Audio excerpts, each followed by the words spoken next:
സുഹൃത്തുക്കളെ, ജിയോടെക് സെൻട്രിയിലേക്ക് എല്ലാവർക്കും സ്വാഗതം. സുഹൃത്തുക്കളെ, ഒരു നിമിഷം ഊഹിച്ചു നോക്കൂ. നമ്മുടെ രാജ്യം യുറേനിയം കുറവുള്ള ഒരു രാജ്യം, ലോകത്തിലെ ഏറ്റവും വലിയ തോറിയം ശേഖരമുള്ള രാജ്യം. ഇന്ന് ആ തോറിയത്തിന്റെ ശക്തി അഴിച്ചുവിടാൻ തുടങ്ങിയിരിക്കുന്നു. ഏപ്രിൽ 6, 2026 തമിഴ്നാട്ടിലെ കൽപ്പാക്കത്ത് നമ്മുടെ prototype fast breeder reactor PFBR ആദ്യമായി ക്രിട്ടിക്കാലിറ്റി നേടി. അതായത് സ്വയം നിലനിൽക്കുന്ന ന്യൂക്ലിയർ റിയാക്ഷൻ തുടങ്ങി. ഇത് വെറുമൊരു റിയാക്ടറല്ല, ഇത് ഇന്ത്യയുടെ ഊർജ്ജ സ്വയം പര്യാപ്തതയുടെ സ്വപ്നത്തിന്റെ 2ാം അധ്യായമാണ്. ഇന്ന് നമ്മൾ ആ കഥ മുഴുവൻ പറയാം. ഒരു ഇന്ത്യക്കാരന് നെഞ്ചു നിറയെ അഭിമാനം തോന്നുന്ന, രോമാഞ്ചമുണ്ടാക്കുന്ന ആ കഥ. 1950കളുടെ അവസാനം ഇന്ത്യ സ്വതന്ത്രയായി ഏതാനും വർഷങ്ങൾ മാത്രം. ഡോക്ടർ ഹോമി ജഹാംഗീർ ഭാഭ, നമ്മുടെ ന്യൂക്ലിയർ പിതാവ്, ഒരു ധീരമായ കാഴ്ചപ്പാട് മുന്നോട്ടുവച്ചു. നമുക്ക് യുറേനിയം കുറവാണ്, പക്ഷേ തോറിയം ധാരാളം. അതുകൊണ്ട് നമ്മളൊരു 3 സ്റ്റേജ് ന്യൂക്ലിയർ പ്രോഗ്രാമിന് പോകണം.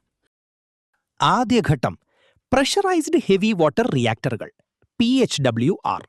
നമ്മുടെ പ്രകൃതിദത്ത യുറേനിയത്തിൽ നിന്ന് വൈദ്യുതി ഉൽപ്പാദിപ്പിക്കുകയും അതോടൊപ്പം പ്ലൂട്ടോണിയം 239 ഉൽപ്പാദിപ്പിക്കുകയും ചെയ്യുക. ഇത് നമ്മൾ വിജയകരമായി ചെയ്തു. ഇന്ന് നമ്മുടെ ഭൂരിഭാഗം ന്യൂക്ലിയർ പവർ പ്ലാന്റുകളും ഈ ഘട്ടത്തിലാണ്. 2ാം ഘട്ടം, ഇതാണിപ്പോൾ നമ്മൾ കയറി നിൽക്കുന്നത്, ഫാസ്റ്റ് ബ്രീഡർ റിയാക്ടർ. ഇവിടെ സാധാരണ റിയാക്ടറുകളെപ്പോലെ വെള്ളം കൂളന്റായി ഉപയോഗിക്കുന്നില്ല, പകരം ലിക്വിഡ് സോഡിയം. സോഡിയം എന്തുകൊണ്ട്? കാരണം അത് ന്യൂട്രോണുകളെ മന്ദഗതിയിലാക്കുന്നില്ല. അതിനാൽ ഫാസ്റ്റ് ന്യൂട്രോണുകൾ നിലനിൽക്കും. ഈ ഫാസ്റ്റ് ന്യൂട്രോണുകൾ ഫെർട്ടൈൽ യുറേനിയം 238നെ ഫിസൈൽ പ്ലൂട്ടോണിയം 239 ആയി മാറ്റുന്നു. അതായത് റിയാക്ടർ ഇന്ധനം കഴിക്കുന്നതിനേക്കാൾ കൂടുതൽ ഇന്ധനം ഉൽപ്പാദിപ്പിക്കുന്നു. അതാണ് ബ്രീഡർ എന്ന് പറയാൻ കാരണം. PFBRൽ ഉപയോഗിക്കുന്നത് മിക്സഡ് ഓക്സൈഡ്, മോക്സ് ഫ്യൂവൽ, പ്ലൂട്ടോണിയവും യുറേനിയവും കലർന്നത്. കോറിന് ചുറ്റും യുറേനിയം 238ന്റെ ബ്ലാങ്കറ്റ് ഉണ്ട്. ഭാവിയിൽ ഈ ബ്ലാങ്കറ്റിൽ തോറിയം 232 വയ്ക്കും. അത് യുറേനിയം 233 ആയി മാറും. 3ാം ഘട്ടത്തിന്റെ ഇന്ധനം. ഇത് pool type sodium cooled fast breeder റിയാക്ടറാണ്. 500 മെഗാവാട്ട് വൈദ്യുതി ഉൽപ്പാദിപ്പിക്കാൻ ശേഷിയുള്ളത്. പ്രധാന സവിശേഷതകൾ: നെഗറ്റീവ് വോയിഡ് കോഎഫിഷ്യന്റ്. റിയാക്ടർ അമിതമായി ചൂടാകുമ്പോൾ റിയാക്ഷൻ സ്വയം കുറയും. സുരക്ഷയ്ക്ക് വലിയ സംഭാവന.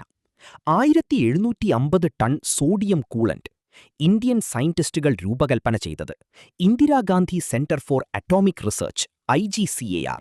നിർമ്മാണം ഭാരതീയ നാഭികീയ വിദ്യുത് നിഗം ലിമിറ്റഡ്, ഭാവിനി. 200-ലധികം ഇന്ത്യൻ കമ്പനികൾ, MSMEകൾ ഉൾപ്പെട്ട് ആത്മനിർഭർ ടെക്നോളജി. 2004-ൽ നിർമ്മാണം തുടങ്ങി. പല വെല്ലുവിളികളും: സോഡിയം കൈകാര്യം ചെയ്യൽ, പ്രത്യേക സ്റ്റെയിൻലെസ് സ്റ്റീൽ, സീസ്മിക് സുരക്ഷ നേരിട്ടു. പക്ഷേ 2026 ഏപ്രിൽ 6 രാത്രി 8:25 ഫസ്റ്റ് ക്രിട്ടിക്കാലിറ്റി നേടി. റഷ്യയ്ക്ക് ശേഷം ലോകത്ത് 2ാമത്തെ രാജ്യമായി കൊമേഴ്ഷ്യൽ സ്കെയിലിൽ ഫാസ്റ്റ് ബ്രീഡർ റിയാക്ടർ പ്രവർത്തിപ്പിക്കാൻ തുടങ്ങിയിരിക്കുന്നു. ഈ നേട്ടം എന്താണ് നൽകുന്നത്? യുറേനിയം ഇറക്കുമതി കുറയ്ക്കും.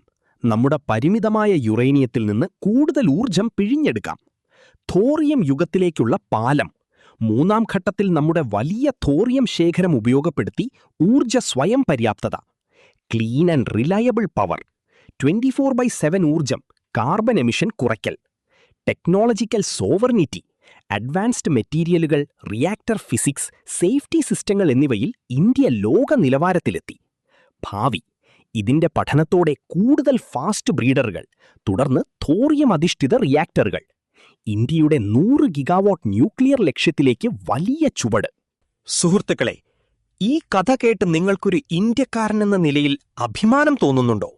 നമ്മുടെ ശാസ്ത്രജ്ഞർ, എഞ്ചിനീയർമാർ, ടെക്നീഷ്യന്മാർ ദശാബ്ദങ്ങളായി നിശബ്ദമായി പ്രവർത്തിച്ച് ലോകം നോക്കി നിൽക്കുമ്പോൾ നമ്മൾ സ്വന്തം കാലിൽ നിന്ന് ഉയരുകയാണ്. ഇന്ന് ഇന്ത്യ ഫാസ്റ്റ് ബ്രീഡർ ടെക്നോളജിയിൽ ക്രിട്ടിക്കലായി. നാളെ നമ്മുടെ തോറിയം ഊർജമായി മാറും. ഭാവി തലമുറകൾക്ക് വേണ്ടി ഒരു സ്വയം പര്യാപ്ത ഇന്ത്യയുടെ അടിത്തറയിട്ടിരിക്കുന്നു. Atmanirbhar Bharat, Indian nuclear power. ഈ മൈൽ സ്റ്റോണിനെക്കുറിച്ച് നിങ്ങളുടെ അഭിപ്രായം കമന്റിൽ പറയൂ. വീഡിയോ ഇഷ്ടപ്പെട്ടെങ്കിൽ ലൈക്ക് ചെയ്യുക, ഷെയർ ചെയ്യുക, ചാനൽ സബ്സ്ക്രൈബ് ചെയ്ത് ബെൽ ഐക്കൺ ഓണാക്കൂ. ഇന്ത്യയുടെ ശാസ്ത്ര സാങ്കേതിക യാത്രയിലെ അടുത്ത അധ്യായം കാണാൻ വീണ്ടും കാണാം.